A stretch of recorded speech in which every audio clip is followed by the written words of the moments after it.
नमस्कार दोस्तों, स्वागत है आप सबका हमारे चैनल बॉलीवुड ऑफिशियल में। और आज हम बात करेंगे जुबली स्टार दिनेश लाल यादव के फिल्म आई मिलन की रात के बारे में। इस फिल्म में स्टार कास्ट में दिनेश लाल यादव, निरहुआ, अमरपाली दुबे और प्रियंका रेवड़ी की जोड़ी देखने को मिलेगी। और इस फिल्म की कहानी की बात करें तो ये एक हॉरर और मतलब बहुत ही शानदार फिल्म बनने वाली एक भूतिया फिल्म है। और इस फिल्म में दिनेश लाल यादव का डबल रोल है। और इस फिल्म को डायरेक्ट किया है एम.आई. राज ने।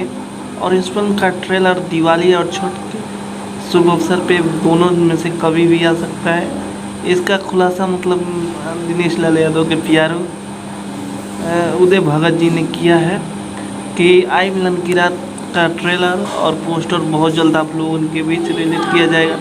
तो आप लोगों को दिनेश लाल यादव की फिल्म आई मिलन का रात का न्यूज़ कैसा लगा, कमेंट करके बताइए। और हमारे चैनल में नए हैं तो चैनल को सब्सक्राइब कीजिए, लाइक कीजिए, शेयर